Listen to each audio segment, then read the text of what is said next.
Halo semuanya, hari ini kita akan bahas bab berkaitan dengan working capital.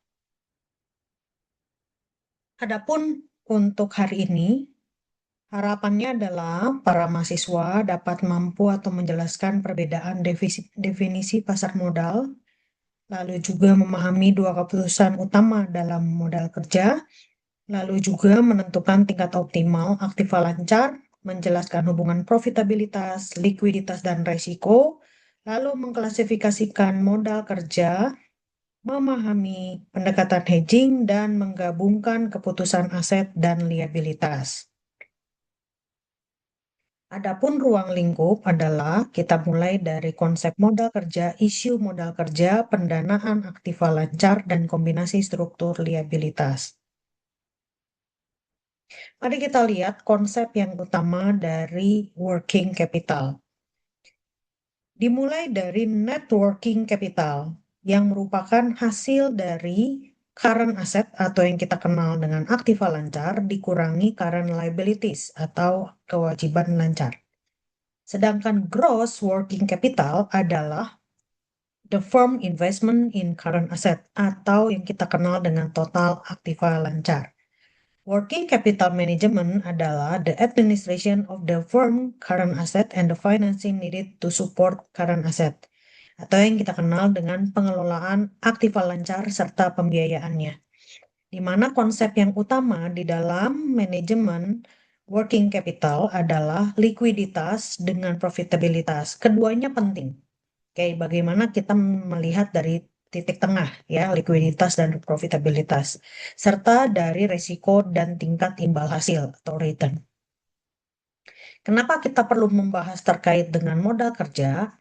Karena 50% aset perusahaan manufaktur adalah rata-rata aktiva lancar.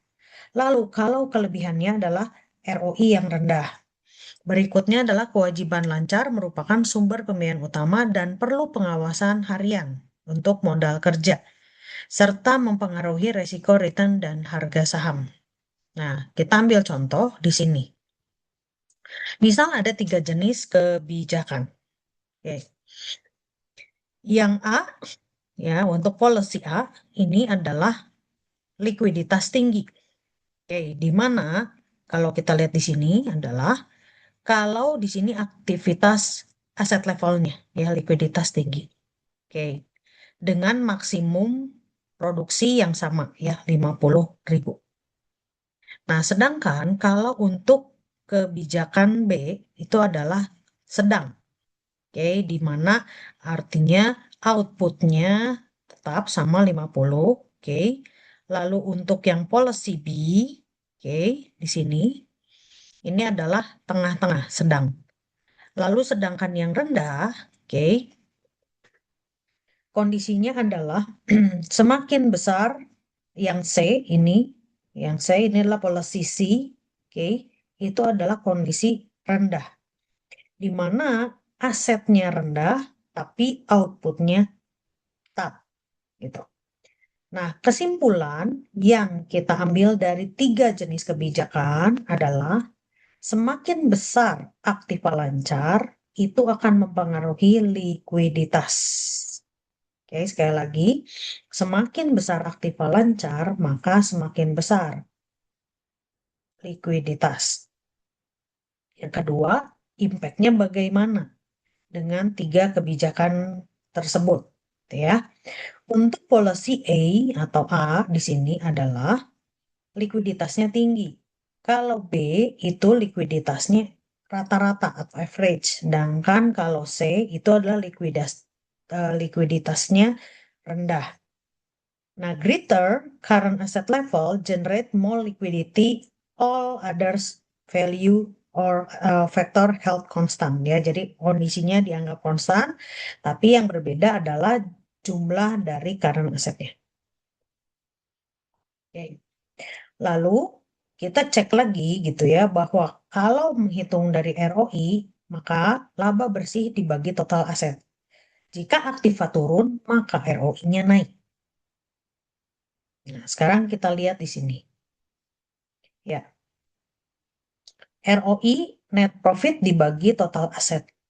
Sedangkan current asset adalah cash ditambah receivable ditambah inventory. Ya. Return on investment adalah net profit dibagi current dibagi fixed asset. Oke. Analisis dari probabilitas ini adalah untuk A, profitnya rendah, B, profitnya sedang, dan C, profitnya tinggi.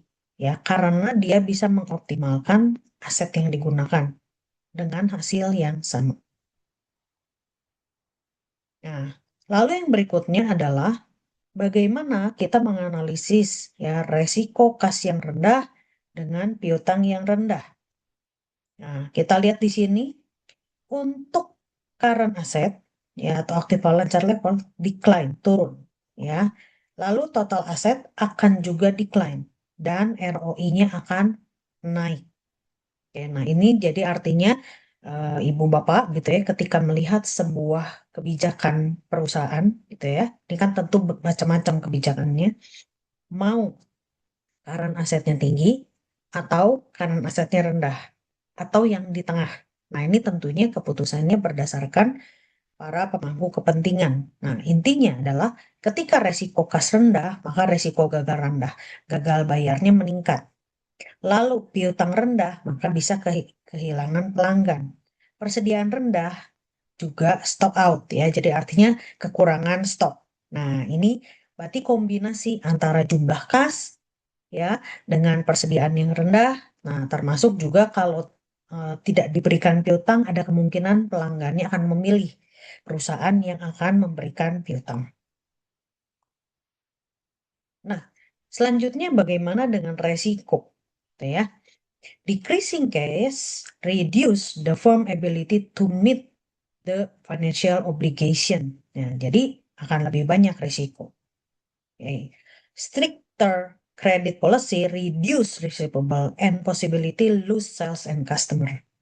Lalu yang berikutnya adalah lower increase level increase stock out and loss sales ya. Jadi seperti yang saya sampaikan sebelumnya gitu. Itu akan berpengaruh kepada resiko. Oke. Nah, summary dari optimal amount of asset adalah tentu seperti ini ya, Bapak Ibu ya. Ini kan kebijakan dari A itu likuiditasnya tinggi. Kalau likuiditas tinggi, profitnya rendah. Nah, kalau profitnya rendah, maka resiko juga rendah.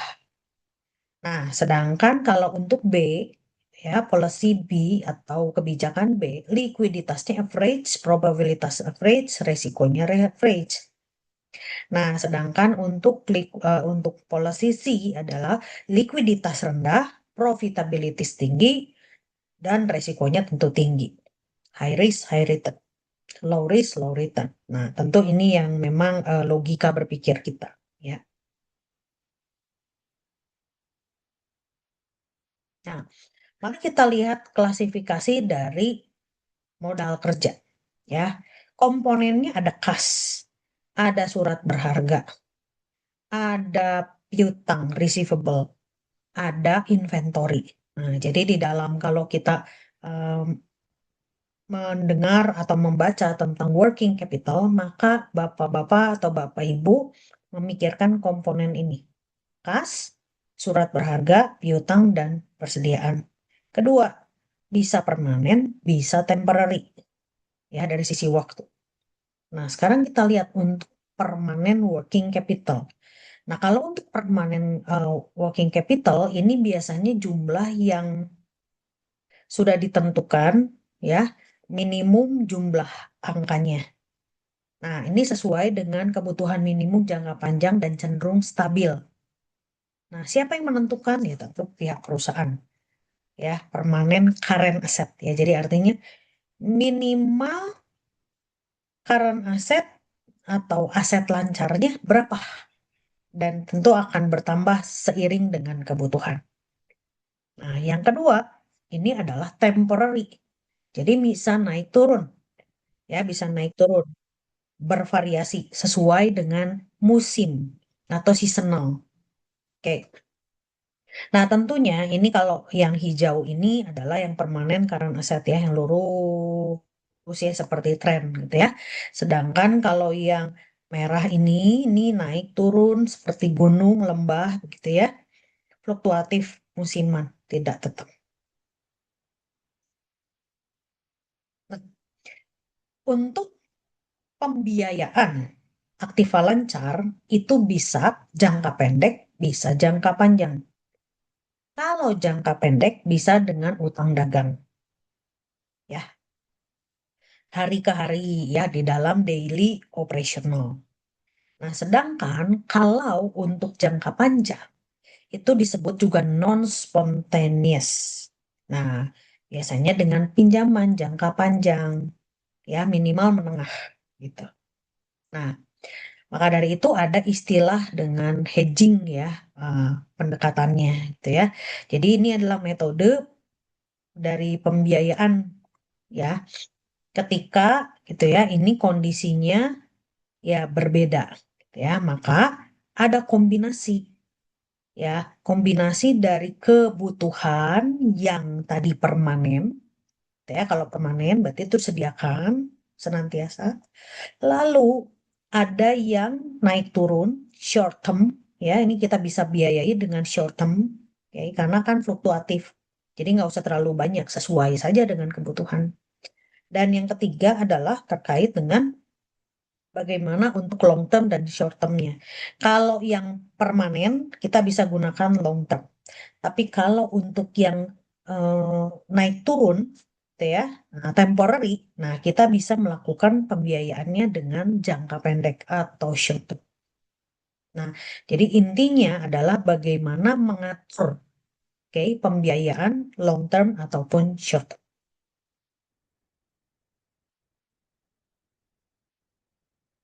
Nah, kesimpulannya adalah untuk kebutuhan yang permanen kita gunakan jangka panjang. Tapi kalau kebutuhan musiman kita gunakan pinjaman jangka pendek. Itu kesimpulannya, Bapak Ibu. Nah, sekarang kita lihat lagi. Nah, bagaimana mengatur gitu ya, mengatur untuk short term ya, untuk yang memang jangka pendek tuh dibeli beli apa sih gitu ya. Contoh untuk beli persediaan. Persediaan tuh bisa bahan baku tentunya ya. Oke, lalu berikutnya adalah berkaitan dengan kalau inventory ini. Tujuannya adalah untuk upaya barang bisa terjual.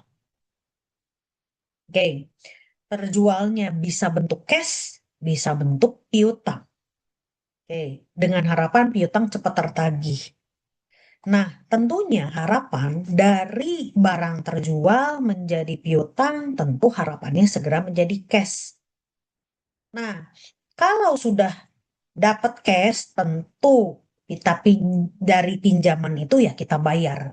Nah, ini adalah nature-nya ya, secara alaminya bahwa kita membeli barang persediaan, harapannya barang persediaan itu terjual, baik secara piutang maupun cash, tujuannya adalah untuk membiayai utang.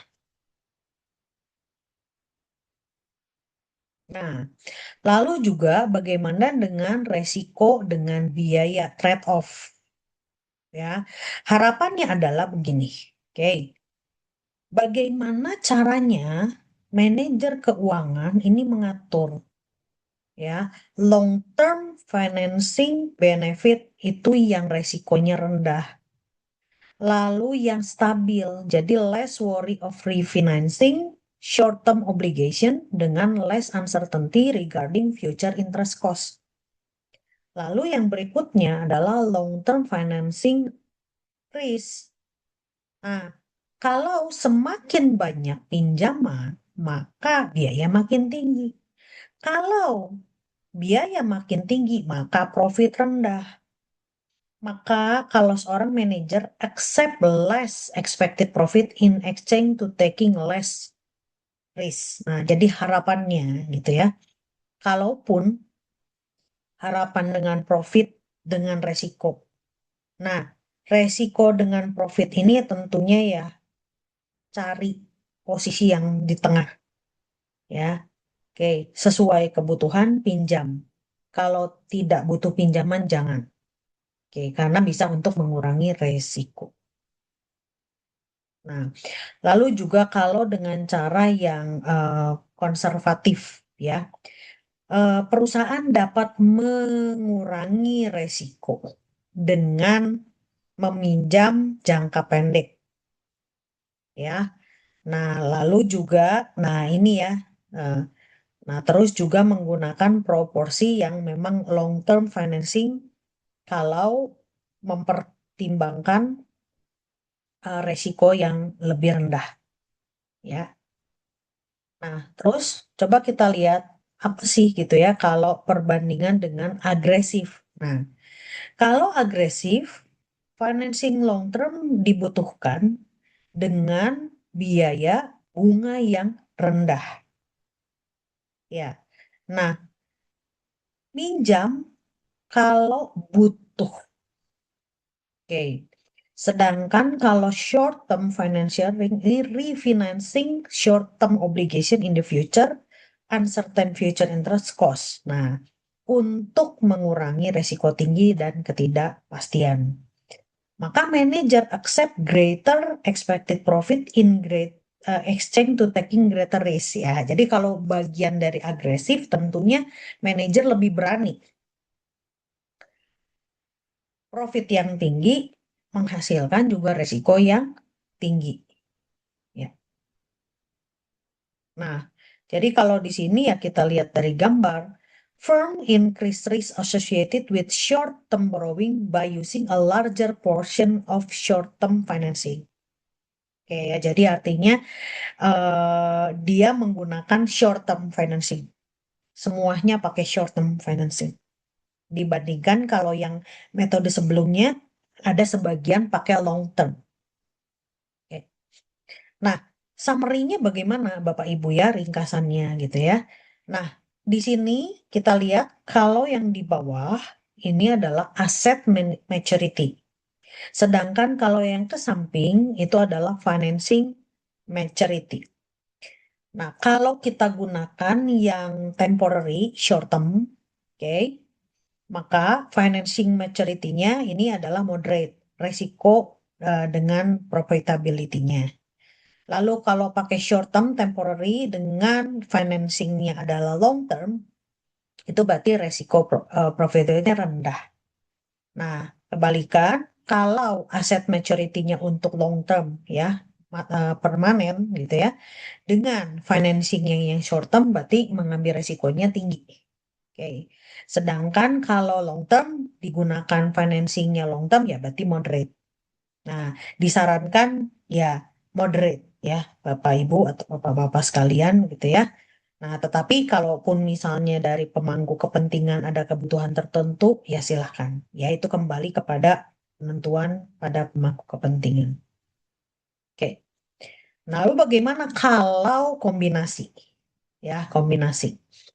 Nah, the level of current asset and method of financing those assets are interdependent, saling keterkaitan. Kedua, conservative policy of high level of current asset allow a more aggressive method of financing current asset. Jadi kalau aktivanya tinggi, ya bisa pendanaannya pakai agresif. Nah, kebalikan, a conservative method of financing allow aggressive policy of low ya level of current asset. Jadi pendanaan konservatif itu untuk aktiva yang bisa rendah. Oke ya, Bapak Ibu ya, kita akan coba lanjut kepada pertanyaan diskusi.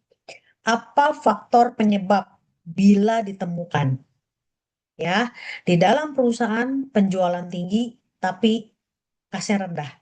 Nah, kan ya, wah laku gitu ya, wah lagi rame gitu ya.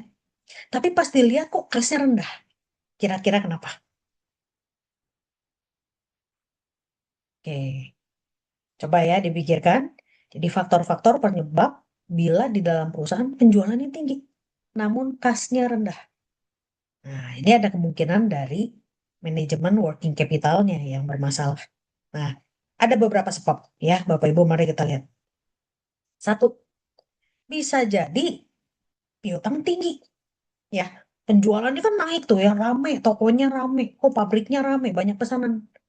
Tapi piutang tinggi, utang aja semua diutang.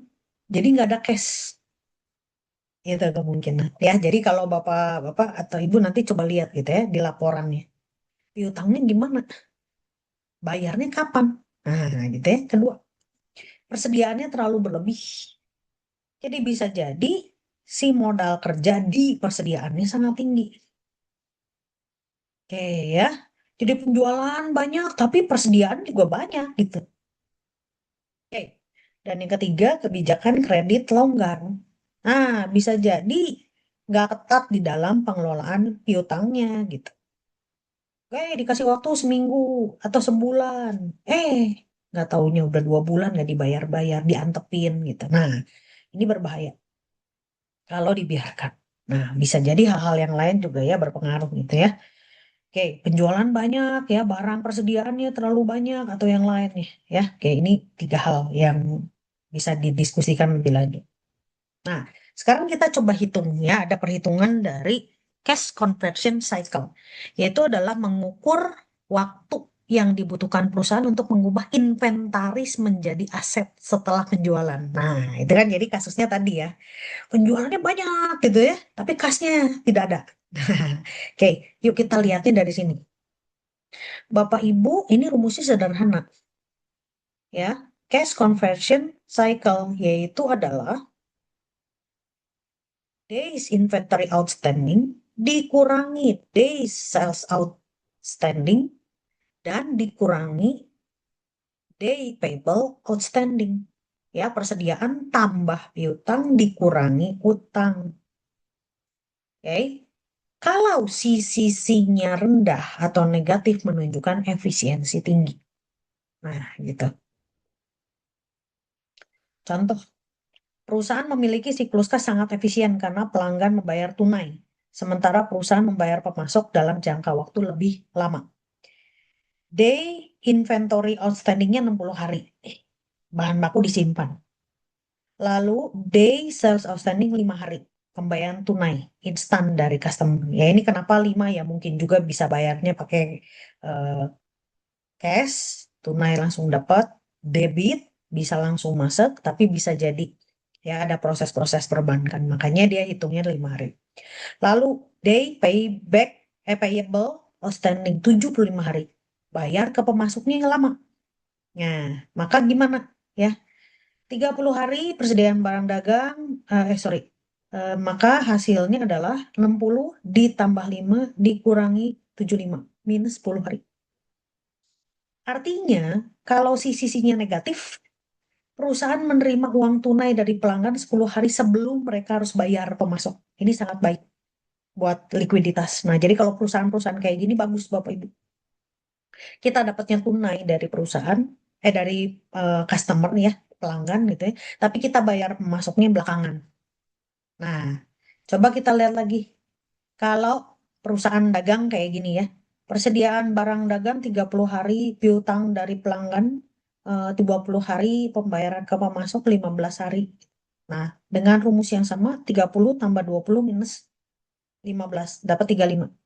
Nah, artinya perusahaan membutuhkan 35 hari untuk mengubah uang tunai yang keluar untuk bahan baku menjadi kas, masuk kembali dalam penjualan.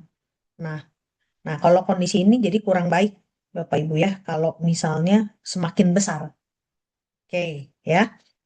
Nah, berbanding dengan yang tadi, kalau banyaknya cash, cash, cash, cash, dia minus gitu. Nah, itu akan lebih baik.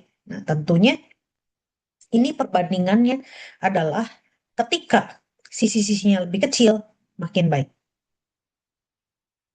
Oke. Semakin pendek sisi, semakin efisien. Semakin panjang masalah likuiditas. Nah, maka dari itu cara meningkatkannya gimana? Mempercepat perputaran persediaan, mempercepat penagihan piutang, dan memperpanjang jangka waktu pembayaran utang.